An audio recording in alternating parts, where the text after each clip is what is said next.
The blade hit bone 3 seconds before the crowd expected it. Halvard the Blade didn't waste movements. That was what made him expensive and what made Baron Kasimir Graustein smart enough to keep writing the checks. The challenger, some minor house enforcer from the lower cisterns who challenged House Graustein's kriegsbier tariff, spun in zero gravity, clutching a shoulder that wouldn't work again without surgical reconstruction. The duel was over. The tariff stood. The audience in their frost-rimmed observation pods exhaled vapor and approved. Kasimir watched from the Baron's observation platform, 1 floor above the kill zone. His ceremonial coat, black fur over blue steel mesh, the collar etched with the Graustein family cipher, hung heavy on his shoulders. He didn't enjoy the duels. That wasn't the point. The point was that everyone else saw him watching, calm, unmoved, as though the violence was a report he'd already read. Record the outcome. Tariff holds at 14%. Send the challenger's house a medical stipend. We aren't savages. That was the calculus. Always the calculus. 2 generations of Graustein rule had turned the Kellerreich from a mining outpost into the kriegsbier capital of the Blade Worlds. The psychoactive ale, brewed from xenofungal enzymes that grew nowhere else in charted space, enhanced combat reflexes, sharpened aggression, and made blade warriors faster by margins that decided duels. Every noble house in the sector needed it. Kasimir controlled the supply. He controlled it the way his grandfather had taught his father, and his father had taught him. Not through force, but through dependency. Make yourself essential. Make everyone else need what only you can provide. Then the blades never come for you, because killing you kills the supply. Clean victory, my Baron. Halvard's form was efficient. Halvard's form is purchased. As long as the payments continue, so does the efficiency.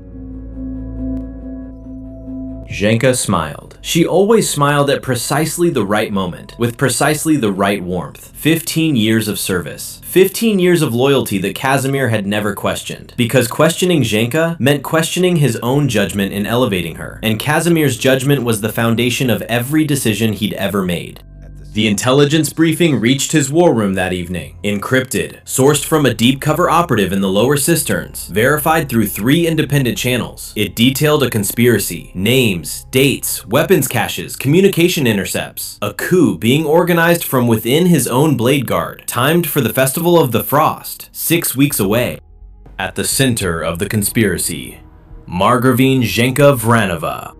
Kasimir read the briefing twice. Then he poured himself a measure of kriegsbier, the private reserve, aged 3 decades in the deepest fungal cellars, and drank it slowly while considering his options. The standard response was clear. Arrest Jenka, execute the conspirators, reassert authority through overwhelming force. But that was crude. That was what his grandfather would have done. Kasimir's gift wasn't violence. It was control. A conspiracy discovered is a conspiracy controlled. If he let it develop, he could identify every participant, map every connection, understand the full scope of the descent, and then, at a moment of his choosing, he could crush it, publicly, spectacularly, turning Jenka's betrayal into a demonstration of his omniscience. Let it run. He sealed the briefing and told no one. That night, he descended to the fungal cellars for the first time in months. The cellars were warm, the only warm place in the Kellerreich. The xenofungal biomass generated its own heat as it metabolized, and the bioluminescent filaments threading through the cavern walls glowed amber gold, painting everything in the color of aging ale. Nothing's wrong. I'm inspecting production.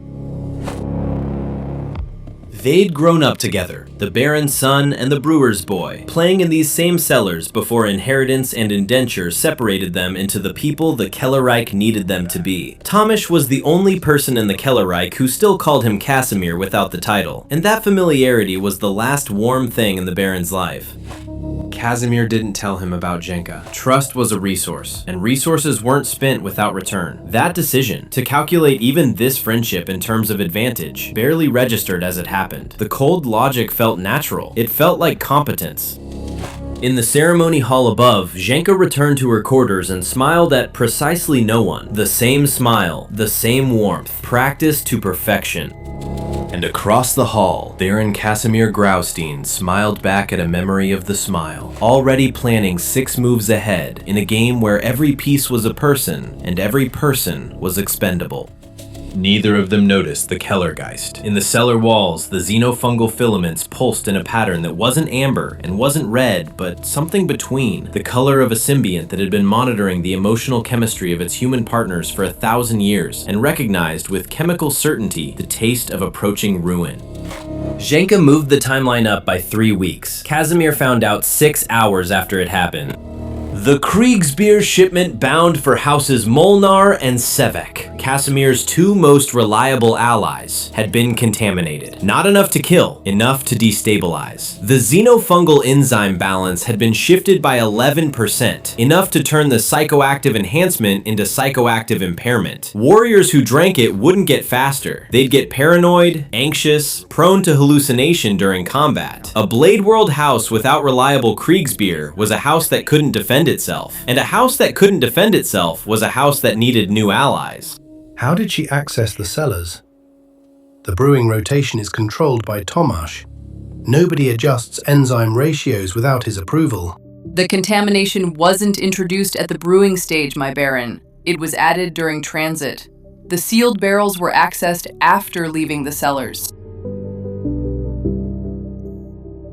Clever. Jenka hadn't touched the sacred brewing process. She'd corrupted the supply chain. Kasimir's security architecture protected the production. Nobody had protected the distribution with equal vigilance, because nobody had imagined the distribution needed protecting. That was Kasimir's blind spot, and Jenka had found it the way water finds cracks in stone. But the Kellergeist didn't understand supply chains. It understood chemistry. And when the contaminated kriegsbier's chemical signature reached back through the network, through wastewater, through atmospheric recyclers, through the 1,000 subtle channels connecting the Kellerreich to its fungal symbiont, the Kellergeist responded the way a living organism responds to infection. Every vat in the fungal cellars began fermenting unpredictably. Enzyme ratios fluctuated. Batches that should have been combat grade emerged sedative. Batches that should have been ceremonial came out with triple the standard psychoactive potency. The Kellergeist wasn't poisoning the kriegsbier, it was panicking. 1,000 years of stable symbiosis disrupted by one act of sabotage, and the fungal network couldn't distinguish between the contaminated barrels and the entire system. Kasimir stood in the war room and watched his supply monopoly collapse in real time. Every hour, another report. Batch failure, shipment delays, client houses demanding guarantees he couldn't give. The thing he'd spent a lifetime building, the layered dependency network that kept him safe, was coming apart because Jenka had found the single thread that unraveled everything. It's spreading. The Kellergeist is failing. Show me the contamination vectors. The supply chains are collapsing. How's Molnar shipment? My baron, the brewers, Tomasz and his crew, they're contractually... Contract suspended.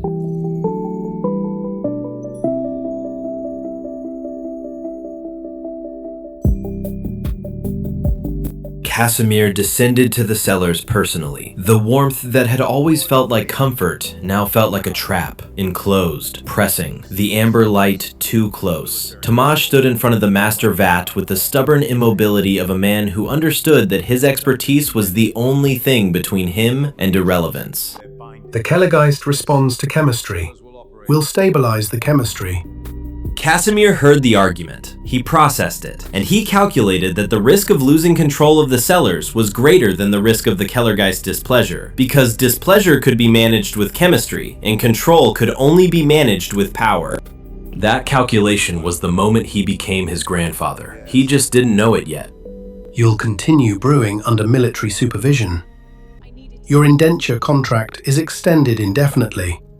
The cellars are now a strategic asset under direct baronial authority. We built this. We know how it works.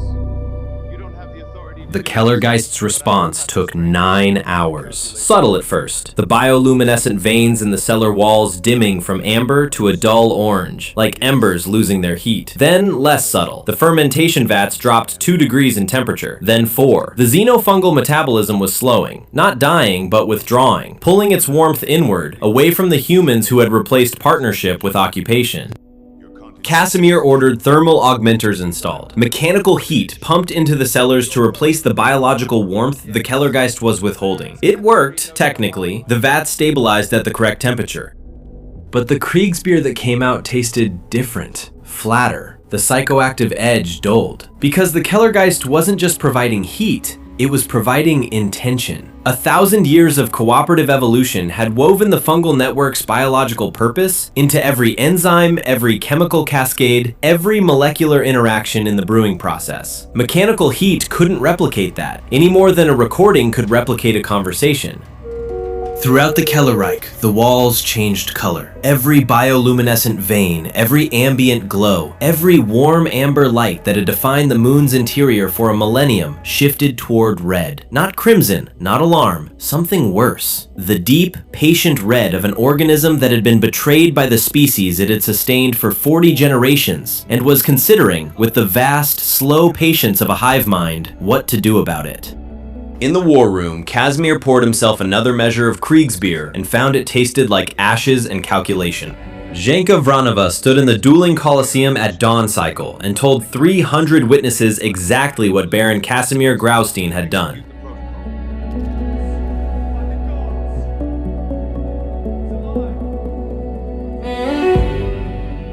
She was brilliant. Kasimir had been tracking her conspiracy for weeks, cataloging every participant, waiting for the perfect moment to strike. And she'd struck first, not with blades, but with the truth. Because the truth was worse than any accusation she could have fabricated. He had seized the cellars. He had imprisoned the brewers. He had broken the compact. Everything she said was accurate, and accuracy was the sharpest blade in the Codex Honoris. The blade guard fractured along fault lines that had been invisible the day before. Half drew blades and stepped toward Zdenka's platform, loyal to the title, to the institution, to the chain of command. Half stepped away, positioning themselves along the Colosseum's exits, loyal to the principle, to the compact, to the idea that power had rules, and the Baron had violated them. Kasimir watched from the Baron's observation platform, and for the first time in his tenure, his cold calculus produced no viable answer. Every scenario he ran ended the same way. Either he crushed the rebellion by force and proved Zdenka's accusation correct, or he released the cellars and admitted she'd been right to conspire against him. The trap was perfect because he'd built it himself, decision by decision, compromise by compromise, until the cage was indistinguishable from the strategy.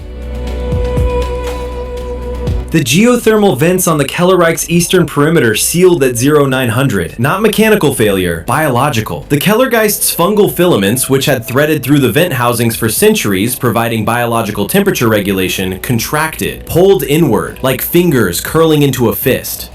Interior temperature dropped 4 degrees in the first hour, 6 in the second. The thermal augmenters in the cellars held, but the rest of the Kellerreich had no backup. The moon's hollow core was designed for biological heating. Without the Kellergeist's cooperation, the mathematics were simple: 20 hours to lethal cold. My Baron, the eastern vents are sealed. If the Kellergeist closes the western array... I understand the thermodynamics. He understood more than the thermodynamics. He understood that the Kellergeist wasn't making a political statement. It was a hive mind. It didn't comprehend politics. It was responding to the collective emotional state of 16,000 human beings whose home was fracturing, whose leaders were at war, whose symbiotic partner had been imprisoned and mistreated. The fungal network was a mirror, and the reflection was panic. How do I fix it? The Kellergeist. How do I restore the vents? I'm asking how to stop 16,000 people from freezing to death.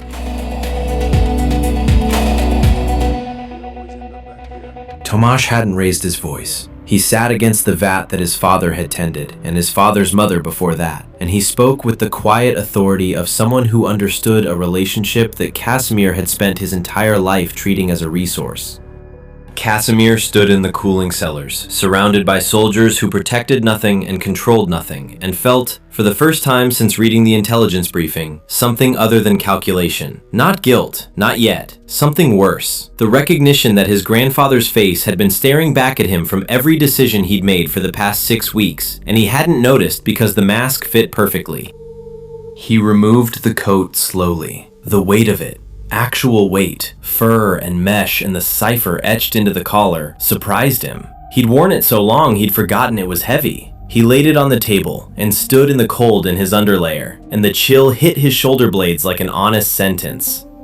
If you want to know whether Kasimir walks toward the Colosseum or locks the door, subscribe to Void Chronicles. The next chapter decides everything, and it's closer than you think. Outside the war room, the Kellerreich grew colder, and Kasimir Graustein, stripped of the coat that made him a baron, began the longest walk of his life. The walk from the war room to the dueling coliseum took 14 minutes. Every corridor was colder than the one before. Frost crunched under his boots, the kind that forms on surfaces designed never to freeze. Pipe junctions, sealed doorways, the handrails of staircases that had been warm enough to touch bare-handed for 1,000 years. The Kellergeist was pulling its warmth inward, kilometer by kilometer, the fungal network contracting toward the deep core like a wounded animal retreating into its den. The moon was dying from the outside in. Kasimir felt the cold the way he imagined Tomasz felt it. Not as a temperature, but as a consequence. Every shiver was an equation with his name as the variable. He'd seized the cellars. He'd broken the compact. He'd turned a partnership into an occupation.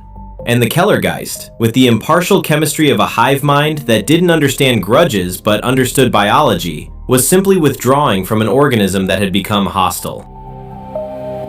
Janka saw him enter, and her hand went to her blade. Reflex. 15 years of planning for this confrontation, and her body defaulted to the Codex's oldest answer. Steel settles everything. You've come to fight for your title.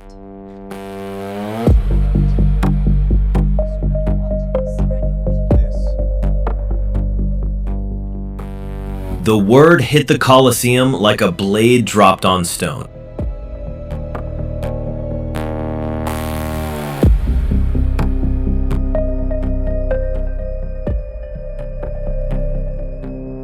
He spoke without amplification. The zero-gravity acoustics carried every word.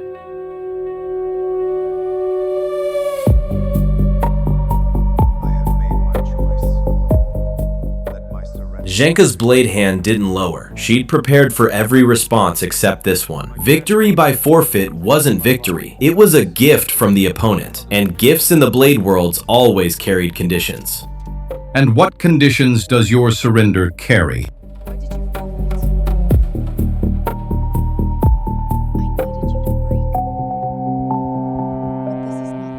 Nobody moved for 30 seconds. Kasimir counted them, old habit. Then Halvard the Blade, who had no political loyalty but a 7-foot warrior's instinct for which way a fight was going, sheathed his crescent blades and stepped backward, not choosing a side, choosing the exit. A mercenary's assessment? This conflict was over.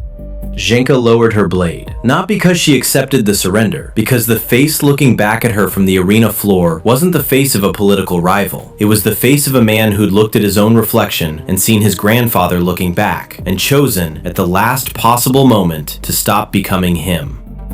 The cellars were freed at 1430. Tomasz entered first. He didn't speak to the soldiers leaving or the baron who'd imprisoned him. He walked to the master vat, placed both palms against the lacquered oak, and held still. The brewing crew followed, each taking their stations with the unconscious precision of people returning to a language they'd never stopped speaking.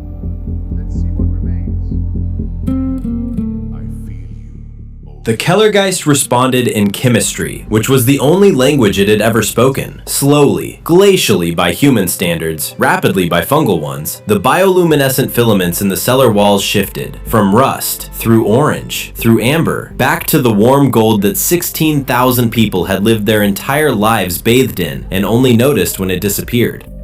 The geothermal vents opened at 1507, eastern array first, then western. Heat flooded back into the corridors like blood returning to frozen limbs. The frost on the handrails melted, the pipe junctions thawed, the breath in the observation pods thinned from opaque clouds to gentle mist. Janka claimed the title. She did it properly. Full codex ceremony, blade challenge offered and answered, the ritual forms observed. She wore the seat of power like someone who'd spent 15 years earning the right to it, and wasn't sure now that she held it whether the price had been worth the purchase. Kasimir didn't attend the ceremony.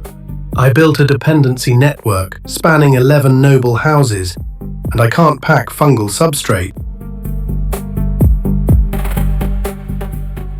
The Kellergeist's filaments pulsed amber around them, the warm, steady glow of a symbiont that didn't understand politics, but understood, with chemical certainty, the difference between partnership and control. The man kneeling in the cellars wasn't a baron anymore. He was a beginner. And beginning, it turned out, was the one thing power could never teach you, because power only ever moved in one direction. Kasimir packed the substrate gentler, and the fungus responded with warmth, and neither of them noticed the cold.